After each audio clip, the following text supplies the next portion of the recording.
Today, blowing the house down.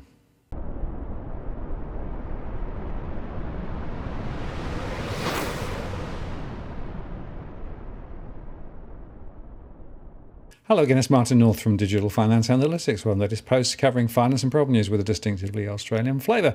Today I'm joined by Tarric Brooker. Hi Tarric. G'day Martin, how are you, mate? Yeah, pretty good. How are you going? Yeah, not too bad, mate. All the news is keeping me busy. Plenty going on, and we're on the reserve internet today because the other one's just gone a bit wrong at your end, so I hope it's going to work all right. Yeah, hopefully. Well, there might be a little bit of a judder, a bit of a lag here and there, but hopefully it won't be too bad. So I thought the title was quite funny, really, because, I'll huff and I'll puff and I'll blow the blow the house down, right? It just sort of seemed to me that Feds and, Jackson Hole and putting rates up and housing sector just going through the floor. Well, interesting times once again. It certainly is. It's been quite interesting to watch, because we've gone from this sort of idea just before Jackson Hole, which is the big Fed jaw that they do every year, that that the Fed was going to turn dovish, that it was going to walk away from all this stuff and the market was certainly pricing that in for a start. But now all of a sudden it's completely turned and about the risks of the US housing market, which I can't help but just have a nice little giggle to myself when I do the comparison between Australia and the US, because we're just in completely different galaxies. Yeah, absolutely, in a galaxy far, far away. But what is interesting is that the trajectory of house price falls, of course, in Australia are increasing. I'm sure we'll touch on that, and in New Zealand as well. And in fact, Adrian Orr was actually over at Jackson Hole and was interviewed on Bloomberg, and he was still quite fixated on 4 to 4.25%, 4.5%, that sort of range in terms of the terminal rate for New Zealand. So they're going to continue to turn the wick up.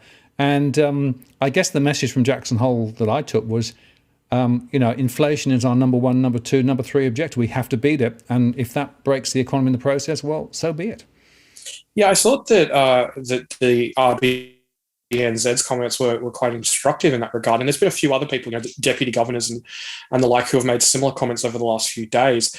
And I find it quite fascinating because New Zealand is starting to show some of those signs of slowing down. You've seen that 2.3% fall in retail sales in the last quarter.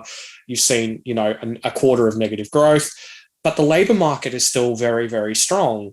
And if you actually look at the partials of the retail sales data for New Zealand, a lot of that fall was driven by the lack of availability of cars, and also the fact that a lot of Kiwi consumers have had, their fill of things like, homewares, furniture, hardware goods, and that sort of thing. So, really, I just think it's quite instructive that rate rises will continue even as we sort of see these, deterioration in the economy for certain indicators. Yeah, and there is a bifurcation of data, right? So there's some data that's still quite strong. There's other data that's quite weak. But the fundamental question for me, Tarric, is when inflation is fundamentally being driven by high energy prices and supply chain disruptions, to what extent does putting rates up solve the problem? And I'm not sure anybody knows the answer to that yet. No, I don't think they do. But I think at the end of the day, they're sort of, it's almost a little bit like the elephant in the room. They know that it's there. They know that energy prices are the main thing. But at the end of the day, they're just going, well, what's core inflation doing? And core inflation, say in the US, is inflation with energy and food prices stripped out. Or here in Australia, for the RBA, it's the trimmed mean, which takes off the top 15% of price increases and the bottom 15% of price increases. So I think that they're holding very much to those particular metrics as their focus. And that, I think, bodes for more hawkishness, even if and when the headline rate of inflation begins to decline. And it's interesting, of course, that we have no explanation from the Fed as to why they got it wrong over the last couple of years, and no acceptance that actually maybe they made a mistake. So it's just new data, new trajectory, new direction, and we'll be data driven. Yeah, and I think that's pretty much going to be how they go from here on. I don't think that we really have much idea as to what exactly the yardsticks will be. Very, very much focused on the labour market. Possible that we could see US unemployment rise by 1%, 1.5%, and there's no real guarantee that that's going to turn the Fed dovish. No, absolutely. You've gone mini but I can still hear you okay. So we'll carry on with our 3G backup internet for the moment and see how it goes. Okay, first world country problem, eh? Yeah, well, the NBN, I think it really speaks for itself what a mess that is. But yeah, well, we'll move on. Yeah, well, let's go to the slides because they're static, so maybe that'll be easier. Let's put that up. There you go. And I love the this one. This just summed it up so well. Yeah, it really does. As usual, the charts are available at avidcom.substack.com, and just a big thank you to everyone who has made recurring donations, who has subscribed, who has supported me. It is really immensely appreciated, and it just gives me that bit of breathing room in the old finances so I can focus on stuff like this and more independent content. So without further ado, we'll get to the next set of slides. Now, this one's a particular favorite. It's the New Zealand housing prices versus Australian housing prices, and I've based this off 2 months before rates started rising in the respective nations. And interestingly, in New Zealand, in most markets, prices continued to rise, at least in the monitored markets that I monitor here, which are Auckland and Wellington. And this much worse trajectory than their New Zealand counterparts. The worst performing housing market in New Zealand in terms of their major centres is Wellington. And at this point in their rate hike cycle, at about 3 months in, they had only, a little over 3 months in, prices had only fallen in Wellington by about 2% from this particular baseline. But for Australia and for Sydney and Melbourne in particular, things are performing much, much more poorly. I mean, with Sydney prices are down about 7% in that time. And, it's, I believe, the fastest falls in housing prices in Sydney in 39 years. Yeah, it's a big deal. And one of the things that I notice with all of this is that the rate of change of particularly fall is accelerating, and Sydney's leading the way. It's also, of course, spreading out more broadly as well. So we're in the situation where essentially the trajectory is down. And remember that there's a lag between interest rates hitting and house prices behaving, simply because it takes a couple of months for it to work through the system. So you have to expect prices to fall even further. Indeed. And I mean, I think it's notable that August was the first month where for all 5 of the monitored capitals fell according to the CoreLogic numbers. And it just goes to show that falls are becoming more broad-based, and also that, well, if you just do the math, if you go from the time rates started rising and you compare that to when the US entered the global financial crisis recession, Australian housing prices nationally are falling faster. Yeah, that's absolutely right. And, rates are going to go higher. I mean, next Tuesday, the RBA is going to lift rates again, isn't it? So expect more of the same. Yeah, pretty much. And, I'm sure that we'll get to more interest rates later on in the chart pack. Exactly. Now, there is this narrative that is quite, shall we say, widespread, that, well, interest rates were high in the 70s and the 80s, and, housing prices did fine then. Why would that be any different now? And this chart, which is ironically from a paper written by the RBA back in the mid-1990s, shows exactly why.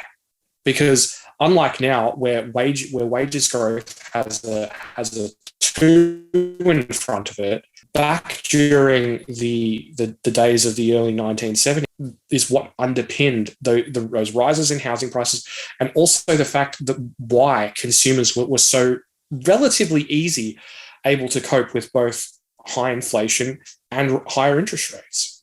Right. So your point is that back then we had wages growth. So wages growth effectively protected us. Yeah. Exactly. Yeah. And if you look at the longer term, the longer term chart, for the vast majority of the period that this chart covers, which is around about 25 years, wages grew faster than inflation.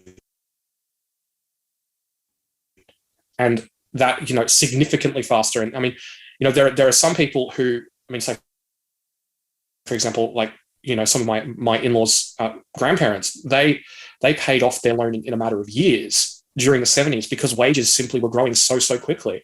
And that is what underpinned, the housing market back then. But you can't pay off a house in years when your wages are growing at 2.5%, or for a lot of people, not growing at all.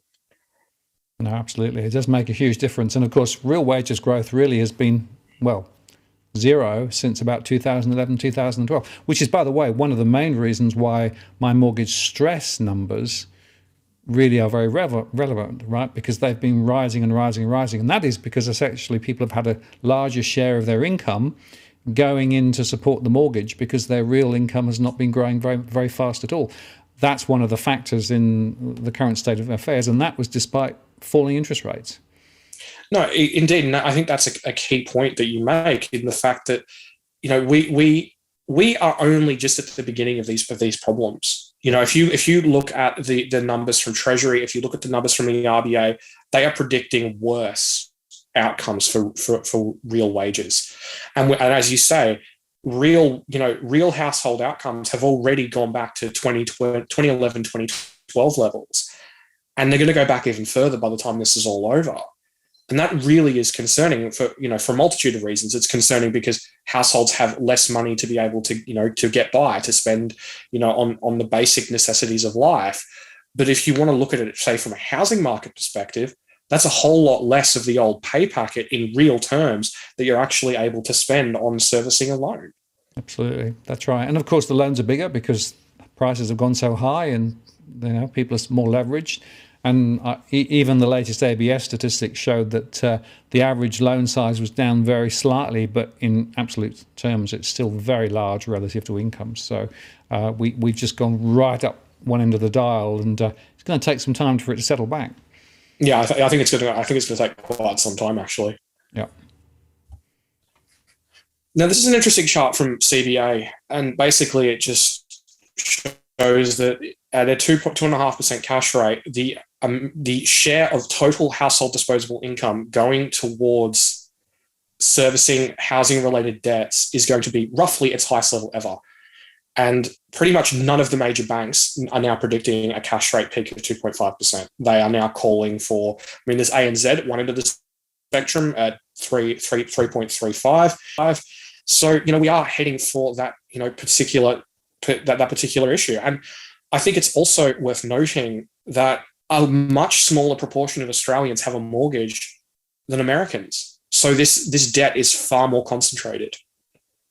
Yeah, I was going to ask, is this just households with mortgage, or is this effectively average across all households, whether they have a mortgage or not? Because that would change the numbers quite dramatically, wouldn't it? I'm honestly uncertain, but even if it is just households with mortgages, if you think about the households with these older, smaller loans, which make up a very large proportion of the overall loan book, it just goes to show how challenging that could become, relatively quickly. Absolutely. No, it's a big deal. And as you say, ANZ at 3.35, and the ASX 30 is now 3.9% peaking middle of next year, 3.9, and that was significantly up from before Jackson Hole. So that's the Powell effect. It is the Powell effect, and it's also the retail sales effect too. It's the fact that retail sales come in very, very hot, a lot hotter than most people were expecting, and the Australian consumer continues to keep spending. And I think that it's really interesting as well, though, that from that the ASX rate futures data, that the peak in the cash rate has been, over the last couple of weeks, has been pushed back from April or May next year to sort of somewhere between August and October. So this idea of, hey, maybe there's going to be rate cuts next year, the market is starting to pour a bit of cold water on that. Well, I think the thematics from Jackson Hole were higher rates for longer. That was my takeaway, and I think we're seeing it in all the markets around the world in terms of where the forward rates are now sitting. So, people are going to have to be paying more on their mortgage for longer, and that's going to have a very significant negative impact, I think. Yeah, no, I concur. Now, this is an interesting one from the ABS, and this shows yesterday's housing and finance data. Yep. So basically, rolling over across the board. And, this, I think that it's worth noting that this is for July. So this is only just the beginning. This doesn't show the latest rate rise in August. And it's we're still, if, say, for example, hypothetically, ANZ are correct, we've still got another 1.5% worth of rate hikes to go, potentially by, as early as, very, very early next year. So, there's a long way for this to potentially fall, even just to get back to pre-COVID levels. Yeah, let me just make the point here, Tarric, that, again, the lag, right? If you're applying for a loan, right, you have to put the application in, then you actually sign the paperwork, and then you actually progress, right? So again, there's still a lag. This is not actually reflecting all of the rate rises that are actually now in the system, which is why this is going to continue to fall, and I think fall quite quickly. And the other interesting point is that the refinancing is still very strong, so people are still trying to find lower rates alternatives, but eventually that's going to dissipate as well. So, we are going to see maybe a retreat in new credit, to levels we've not seen for, perhaps a generation. Well, I mean, if that happens, housing prices are pretty much toast at that point, aren't they? I mean, you think about what's going on at the moment, for example, you're talking about Sydney falling at, 2%, Brisbane 1.5, 1.7, Melbourne a similar sort of thing. And, obviously this is going to accelerate over time. But if you extrapolate negative credit growth, say negative credit growth via, negative credit growth compared with pre-COVID, that's going to be a mess, like that's hard to, that's really actually quite hard to imagine. Well, it would fundamentally change the economics of the banks, who've been able to rely on credit growth as one of the, profit levers, even if the margin is being compressed even now, I notice. And there's some really funny things going on. So CBA discounted some of their new variable rate loans to try and bring more business in. They haven't necessarily passed on all of the rate rises to savers yet, so they're trying to sort of nibble at the margins to try and keep their margins high. But net margins are being compressed. So if credit goes backwards, then the banks are going to be in significant strife. Yeah, they're going to have a fairly major problem, and that. But they're also going to be hit by rising bad debts and bad debt provisions and the costings behind that as well. So. Right. Yeah, it's a pretty challenging environment if rates do continue their march higher.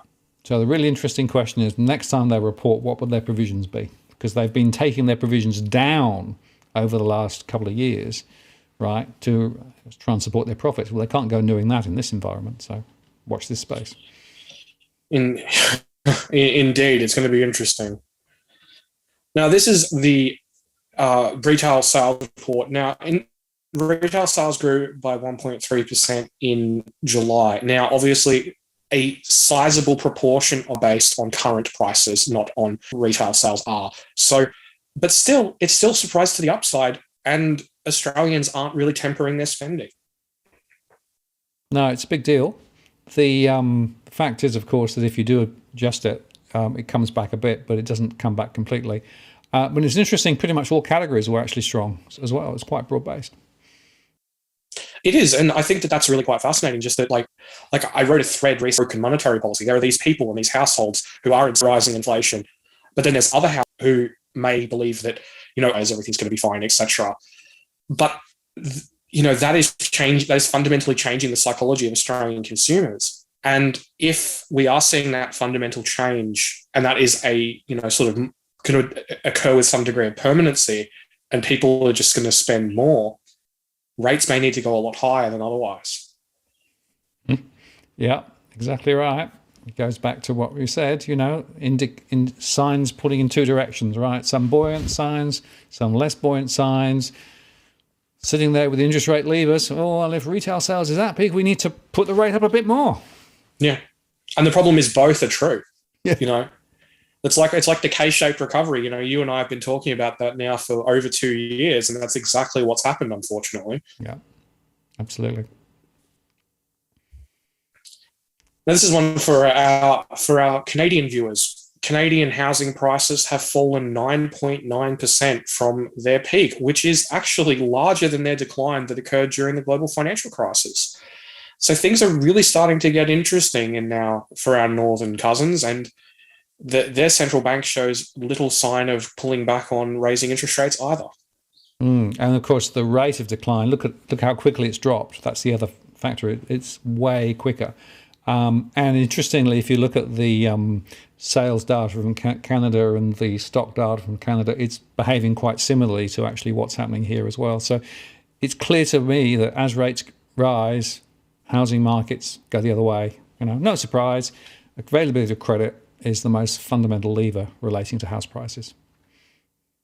Indeed, and I think it's going to be really, really fascinating to watch how all this unfolds, because in some ways, because of the RBA being caught behind the curve, we are seeing everything on fast forward. The Reserve Bank of New Zealand started very, very gradually last year. Now, while they've worked their way up to multiple 0.5% rate rises, last year they were quite, gingerly in beginning their rate rise cycle, where here in Australia, it's just been pedal to the metal right from the start. And, there's not really a whole lot of sign that that's going to stop anytime soon.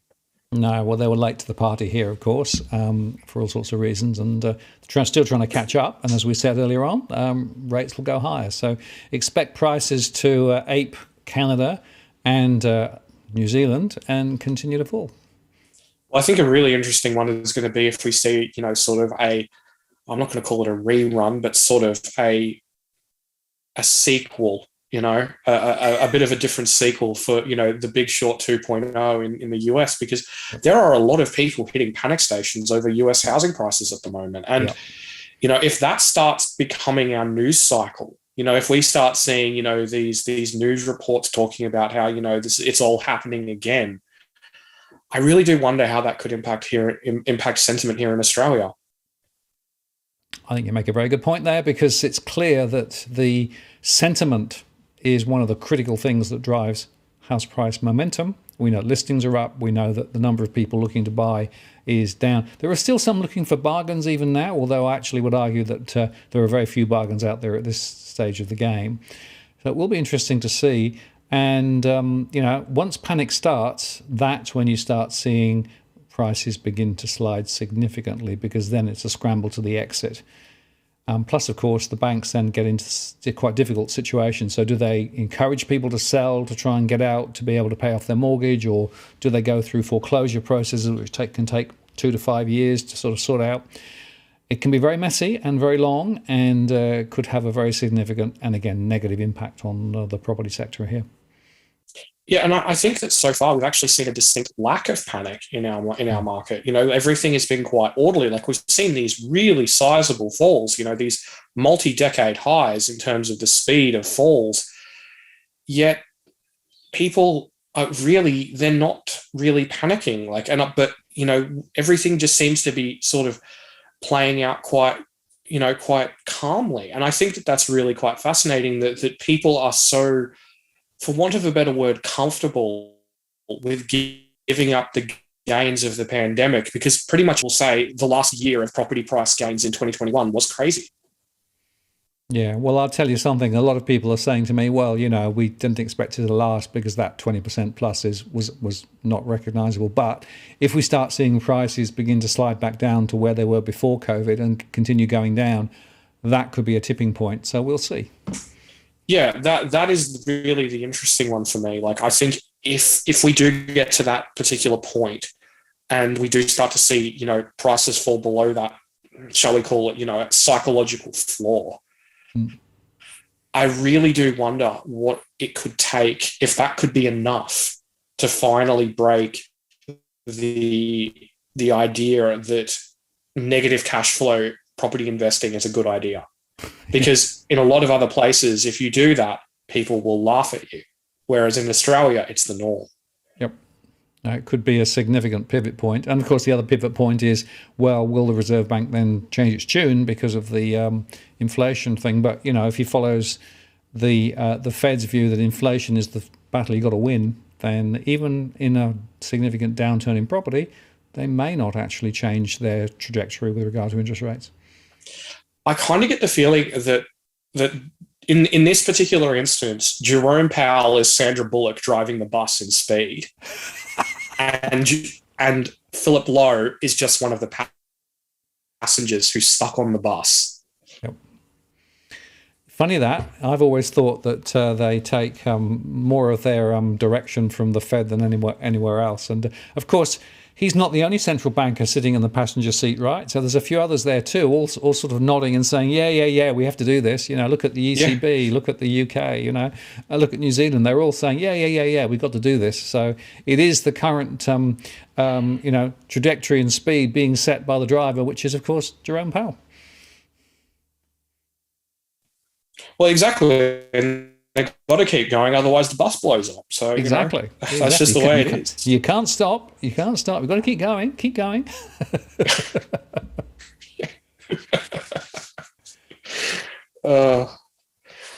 Now, I think this is a really interesting little comparison because, there's so many people who just go, well, in 2008, inflation, was brought under control. All it took was the world's biggest. If you actually look at inflation, this compares core inflation between January 2021 and July 2022, and September 2008, which was the peak of inflation in the UK, is so much higher, is so much more entrenched. Wages growth is so much more entrenched that getting rid of it is going to be a lot tougher than it was when inflation in the US peaked at around 5.6%.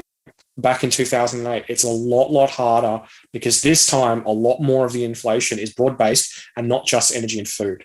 No, spot on. Bigger, more widespread, actually probably more entrenched as well. And it's going to be really tough, which is, of course, why, again, Fed Powell is saying, got to do it, got to get inflation under control. But whether they can or whether they will redefine it. So did you notice at Jackson Hole there were a few debates there about, well, maybe we should redefine, the target rate of inflation. Let's make it higher. That would be, maybe more sensible. Let's change the rules of the game again.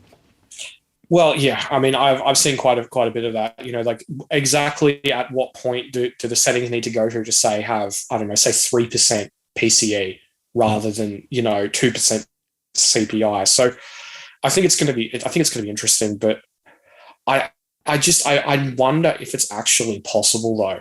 Like a lot of central banks have higher targets. So like the RBA has a target of 2 to 3%, whereas the Fed is just a flat 2%. Yep. Yet it doesn't really work like that because once inflation does get above 2%, once you start to see wages growth accelerate above 2%, the RBA whacks it anyway. It doesn't need to go to 3% for them to start getting out the interest rate lever and start pulling it. So, I do wonder, although by the same token, maybe, that was the past. This is looking to the future. Maybe things will be different. Well, just remember that, of course, previously they were saying, as soon as we start seeing it going above, we pull the lever. And then they said, well, we can allow it to go above a little bit because, of course, on average, it's going to be 2%, right? And now we're at the situation where it's, 8.5%, way above. So I sometimes come back to my central question is, do central banks know what they're doing, or they're just playing with the numbers? No, I don't. Honestly, I think that they have some idea, like obviously, like, in very broad terms. But I think that all of this, particularly with the backdrop of changing geopolitics, reshoring, all these different factors, I think that there's now a degree of complexity to it that pretty much I think it's been entirely quantified yet. No, I agree. That's really the point. I think we are in a somewhat new world. And I come back to my earlier point. Inflation is being created by factors which are not necessarily the same ones that were created when Paul Volcker was trying to deal with it, right? It's a different set of parameters. So, well, we'll see. I suspect it's going to be a very interesting and uncomfortable ride for the next couple of years, and I think inflation will stay higher, interest rates will stay higher, and like I said, that'll push property prices further down. Well, it's going to be really quite fascinating because pretty much no one is preparing for that. It's still very much an idea of we're gonna somehow get inflation under control. Like even if you look at the federal funds curve, which is basically how interest rates look out at a long-term perspective, how it looks in 2023, 2024, 2025, etc. And there's still the idea that sort of sometime in 2023, potentially around about sort of June, July-ish currently, that you're going to start to see these rate cuts. But if inflation is going to remain higher, if we're going to have a second wave of there's obviously this first one in the year when there's, the Northern Hemisphere and everything. But the question is there enough underlying inflation, the core inflation, to just keep powering back even after you see falling energy prices and stuff like that in, say, for example, in year-on-year terms? Yeah, exactly. Well, we will know in a couple of years, though, Tarric. Yeah. Well, it's gonna get interesting to say the least. It's gonna keep me busy. I know that much. Yeah. Now, this is an interesting one from Nordea. So this shows basically a model that they've put together, which is the Philadelphia Fed leading index versus the operating earnings per share of the S&P 500, and they seem to that seems to be pointing to a significant deterioration in earnings. Now, what's been really interesting so far is earnings haven't deteriorated as much as has been expected by much of the market. Part of that is passing on these large increases in prices, taking these actions to secure their margins. So it's going to be really, really interesting to see what we can't really afford to pay anymore. We're already paying enough. Yeah, absolutely. And I was interesting. I had a chat with Damon Klassen earlier in the week, and he was showing the forward expectation of earnings, particularly in the US, and they're actually now dropping, and they're dropping quicker than previously. So, whereas 2022 looks as though the earnings were probably quite strong, next year's earnings are already looking quite a lot weaker, and they're already forecasting lower earnings. So that will have a negative impact on the stock markets too. Yeah, indeed, and I think that's really a big part of the story at the moment. Factors acting on the stock market. There's of course the Fed. There's tightening monetary policy, and there's quantitative tightening is that up this week, and deteriorating economy. And I think that in some ways we've got a little bit of a perfect storm because the economy is holding up okay for the most part in terms of indicators like the labour market. We'll find out a little bit more later tonight with the release of the US payrolls data. But it's not falling apart quickly enough to give the Fed any sort of pause. So, we could be sitting here in, say 4 or 5 months' time where, things have deteriorated for corporate margins, but the labour market is still doing okay. And that's really, in some ways, as sort of counterintuitive as it may sound, is a bit of a nightmare for the market. Well, it basically means that they're not quite sure which way to bet, right? And what I find fascinating is that the number of people who are still saying, oh, there's going to be a Fed pivot coming. It's coming down, but there are still some people saying, no, they're going to pivot, they're going to pivot, they're going to pivot. So it'll be interesting to see as the data flows forward whether, in fact, the pivot mob disappear altogether, or whether, in fact, the pivot mob just kicks it out slightly and then reasserts itself. Because it's a fundamentally critical question, right? If the Fed is going to pivot, then the stock markets probably aren't massively overvalued. But if the pivot isn't there, then the earnings are going to be a lot lower next year and the year after, and therefore stock values are, well, probably 20% overvalued. So that's why prices could fall significantly. Indeed, and that brings us to something interesting in this next slide here. And this shows basically the estimated percentage of total volume, for US stocks, which is taken up by retail investors. Now, if you look, you can see there in sort of February, March of 2020, that you had that capitulation moment. You had significantly and very rapidly because the market crashed. Yet this time, that's not what's happening. We haven't seen a capitulation moment yet, despite the fact that we are, in a technical bear market. So I think that that's really a key part of the narrative and of the story, that despite the fact, that the market has taken these relatively large hits from its peak, the belief in the Fed, or the belief that someone or something is going to come to the rescue of retail investors and the market more broadly, still remains a very, very strong psychological driver. Yes, and just remember, there was a lot of new investors who came into the market over the last couple of years. They're handout checks from the government through COVID and those sorts of things. Some of that went into the markets. So there's a lot of inexperience out there. And there's a lot of people who are, as you say, expecting that the Fed will save them. Interestingly, some more experienced long-term investors are a little bit more sanguine about this and saying, no, well, maybe this time, we are actually in for a considerable correction, and this was a bear rally, and it's going to actually reverse, and we're going to see prices fall another 20% or maybe even 30% from where they are. Very interesting to see how it plays out. But I still believe that a lot of retail investors risk losing their shirts, and they don't really see it coming. No, and Jeremy Grantham, I think it was, made a very interesting point about this the other day about the market, and he said that basically, in his view, we are heading for something between the 2000 tech crash and a rerun of the early 1930s, which was falling stock prices. So and falling in a big way. So I really do wonder, where we're going to end up in that regard. If it's just going to be contained to the market, or if it's going to turn into something else more broadly. Just because, there is just the market is just so big and just so much cash has flowed into it. And the truth is, like, I honestly don't know where things will end up with earnings. Things could fall off an absolute cliff like they did in 2008, and and if you've got that and the Fed tightening into a recession like it's 1973. I don't even know where that particular story ends. No, but it is interesting. Grantham basically said, look, the super bubble is not over, right? And the correction we've had so far isn't sufficient to deal with the super bubble. So therefore, this is going to play out with stocks more to the downside. And then, as you say, he said, but I'm not sure yet how far it's going to fall, whether it's going to be, one end of the spectrum, the other end of the spectrum. But we're not out of the super bubble yet. We're still ridiculously priced. And therefore the downside is much more likely than the upside from here, which I thought was pretty interesting. Now, of course, he does tend to be a little bit on the bearish side, but he has actually called it right through Japan and through the tech wreck. So, you have to listen to what he says. I find the thing with Grantham is he's bearish early, but he tends to be right about these things eventually. It's just a question of when. But I mean, that's the everything with market.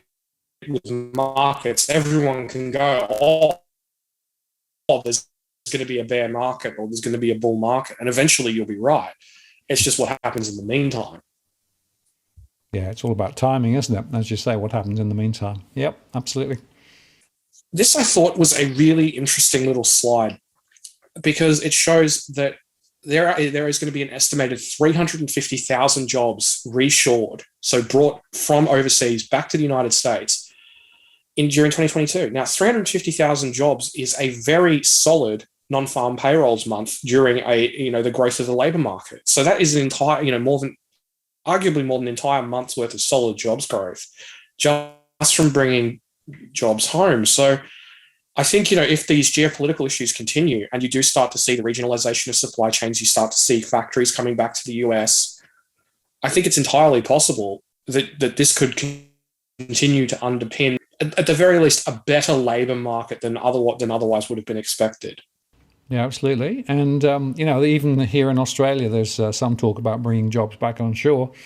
195,000 new skilled migrants might be part of that story, I suppose. Yeah, well, that's not quite bringing jobs back in the same way, is it? That's just bringing in more people and then hoping to find a job for them. So, well, maybe, but you have to say that it's all part of a story of the global dynamic in terms of outsourcing jobs to the lowest possible country does seem to be reversing. Well, and that, as they say, will be inflationary. It's going to cost money to build these factories. It's going to cost money to pay these people higher wages than would otherwise be paid in other countries. I mean, maybe in time, once you start, building these big automated factories, etc. Yes, the costs will drop off, but in the meantime, you've got to build the factories, you've got to automate the factories, and all that costs money. Yeah, it begs the question: what does that do to productivity? I'm not necessarily as convinced as some that this is actually going to be positive for productivity, and in fact, productivity is probably one of the big issues that nobody really wants to tackle, right? Because you can bring jobs back on shore in Australia, but how efficient are we? And the productivity really has been very bad for a generation, frankly. Well, maybe we're measuring productivity wrong. We should be doing it based on how many houses that we're capable of selling each other and what price. I mean, if we just change the metric, if they can change metrics, why can't we? Change the metric. Yeah. Therefore, we are the most productive country in the world. Absolutely right. Well, yes, that's right. How many houses per capita? What biggest proportion of income going on property? Those could be seen as new positive metrics, and then we'd be fine. We'd be right up there. Yeah, well, exactly. We could change it from percentage of disposable income spent on housing to happiness index. The higher Yeah. it goes, the happier the people are. Yeah, absolutely. We should write a paper on it. All right. Last slide for the day. We actually got through this in a reasonable time today. This is US job openings. Now, while, as you can see, it has rolled over somewhat from its peaks, it actually bounced in its last outing, which surprised few people to the upside by almost 800,000 jobs a month, which is really quite something. But I think the thing that's worth noting the most is the fact that we are still about 4 million jobs a month higher than what we were prior to the pandemic. And I think that that really speaks volumes about how long it's going to take for the US labor market to roll over. Now, the Jolts Index, which is this particular index, which is job openings and etc., this is generally considered to be one of the better leading indicators for the US labor market. Now, you can see that it actually peaked, if you're talking about pre-COVID terms, that it actually peaked in 2018. And that basically, for a lot of people who follow this, this thing at a macroeconomic level, that signaled that the US was basically heading for a recession in the next couple of years. That it was going to be this slow decline. 2020, 2021, there was going to be a recession. But it just goes to show that how long these things can take to roll over under normal circumstances. Now, admittedly, these aren't normal circumstances, but even if it rolls over twice or even three times as quickly, you're still talking about 7, 8, 9 months worth of data before it starts to get to a really, really challenging point. And then you've got to wait for this data to feed into the official payrolls data, which between, what's actually 12 months' time, bar some sort of price, that we could still see hawkish central banks even in an economic downturn. Yeah, and of course that was really one of the themes again from Jackson Hole, that they recognised that that may be the case. That we actually go on lifting rates. We want to see the inflation come down, but we've still got a strong jobs, strong economy, and so those two things are pulling in significantly different directions, which is why this is a very complex picture. Well, I think one of the things that really spoke volumes recently was some of the comments by the Bank of England. Yep. They released this, frankly, somewhat disturbing forecast of how the Britain is going to have this sizable recession. It's going to be long. It's going to be difficult. And it's, quite possibly going to be the lowest fall in living standards for the British people in real terms since the Second World War. Mm. Yet then they turned around and they just said, and then we're going to do all these massive rate hikes.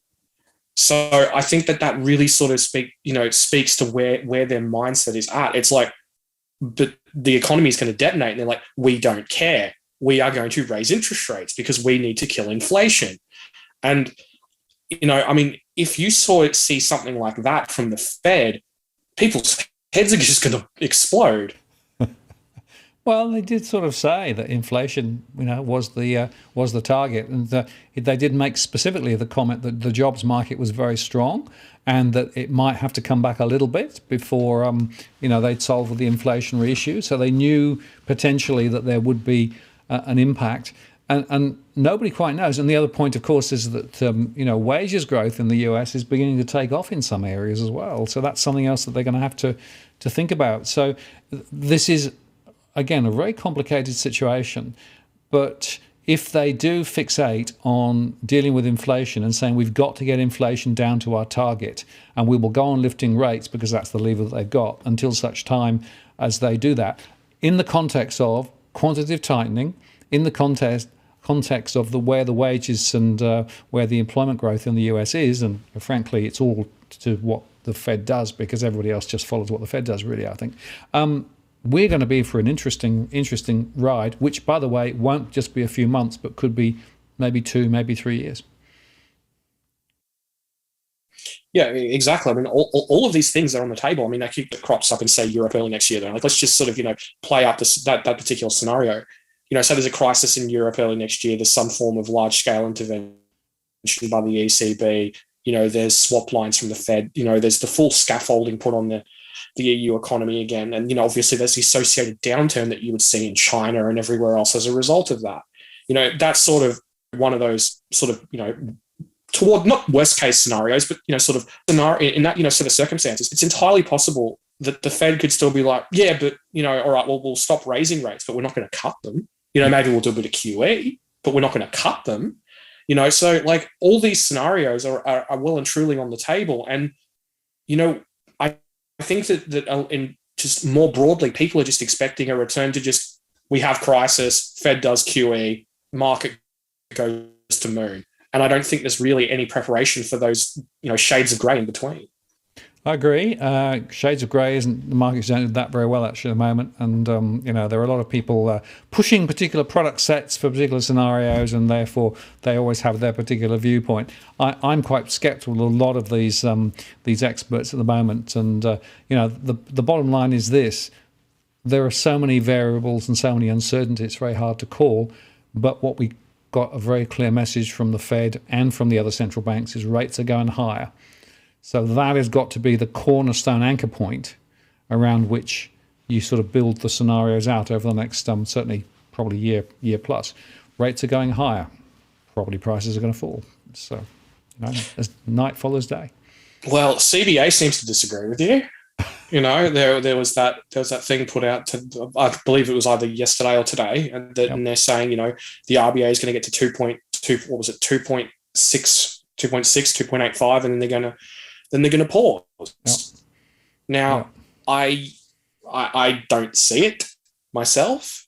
If the Fed raises by 0.75 at the end of September, as is expected, then then you're talking about, a 0.75% rise, and then the CBA is talking about that potentially being followed by 0.25 by the RBA less than 2 weeks later. I think that looks a little bit weak, and I don't think the bond market and the Australian dollar would like that very much. No, well, so the markets aren't saying that that's where it's going to be. So we'll wait with interest to see. But standing back, the uncertainty principle is right before our very eyes. Right, there are lots of things which are basically making it very difficult, very complicated to try and call anything at the moment. Lots of externalities like the gas price and the Ukraine situation, as well as China, which we haven't touched on today, but China is also another situation. They've got more lockdowns in China, I noticed, looking at the latest data. So there's a lot of stuff out there. So, very uncertain. But like I said, the cornerstone is the Fed is going to lift, and, that really has got to set the agenda. So interesting times. But we haven't touched on China. We haven't touched on the issues in Pakistan. We haven't touched on issues in EM. We haven't touched on the issues in Iraq, which could significantly impact the oil price. There is a laundry list of things that we can't touch on because there's just too much going on. And I think that really just speaks to the issue that we face here. And 100% certain that X, Y, and Z is going to happen. Well, Tarric, I appreciate your time today. That's a very interesting conversation. We had a few battles with the old internet today, so there'll be a few tweaks and edits in the show. And apologies to you folks out there listening, because there will be a few shaggy bits. But nevertheless, good work. Thanks for the slides. And we'll do it all again. I'm looking forward to it, mate. There'll be in a couple of weeks' time. There'll be plenty more to talk about. Absolutely. Thank you very much. Take care. Have a good weekend. See ya. You too, mate. Bye.